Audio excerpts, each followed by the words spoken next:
Hello, my name is Caroline Chambliss and I'm a junior at Station Camp High School. And I've taken art all of those years and this is my artwork.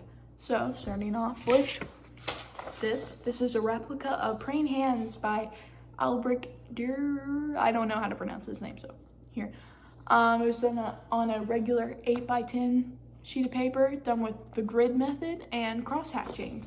So yes, this won an honorable mention in my Art 1 show. So yeah. And my next one, I unfortunately do not have a copy of it, but it's this. It's my self-portrait. This was also done by grid method 8x10.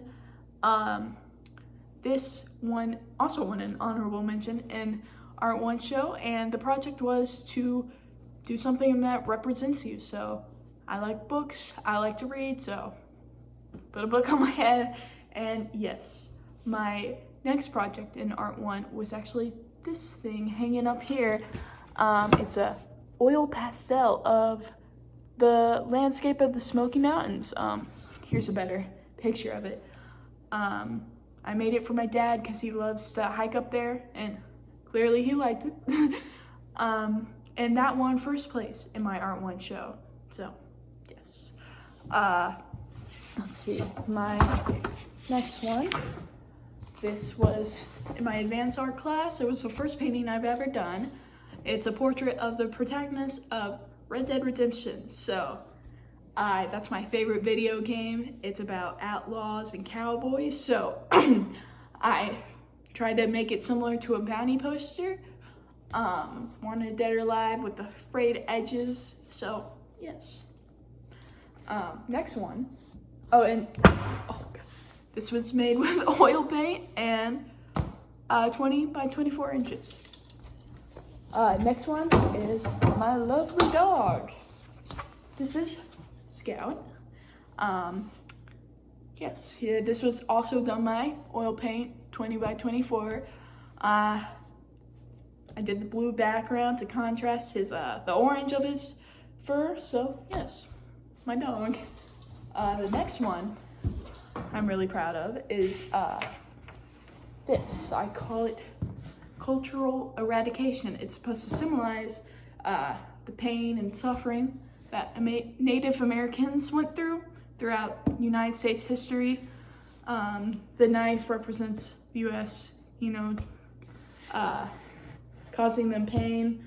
And this was done with a watercolor base, and then over it I did her portrait with colored pencils, and then this was also watercolor. So yes, this was this one honorable mention, and my art teacher entered it in the middle regional Tennessee art show. Did not get in, but still proud of it. It's one of my favorites. It really means a lot to me. So yes. And then my next one is this. This is, I call it the Ghost of Two Crows. So basically this project was to make a cover of one of my stories that I wrote. I like writing stories, so yes, this is the cover for it. It's about cowboy ghosts, so yeah, it's supposed to have a spooky vibe. It was about 19-27 inches, as well as that one over the Native American one. And it was done with a white gel pen and a bunch of like squiggles. So yeah, this one, I really like this one. I won an honorable mention in my art show. And then my next one, my final one, is my unusual self-portrait, and it's the biggest one I've done yet. So, let's see if I can, trying to get the glare on it. But anyways, this is about, I think 3 by 2 feet, might be even more, I don't know. It was done with oil paint, and it was just, homage to, old Hollywood horror, stuff like that, just using shadows, and yes. So, why I want to go to Gov School. I really want to learn more about art, more techniques, and I really want to pursue graphic design in the future, so I feel like that would be a good, stepping stone for me. and I really just, you know, want to have a good learning experience, and I feel like I would be able to do that there. Yeah. Anyways, thank you. My name is Caroline Chambliss, and this was my art.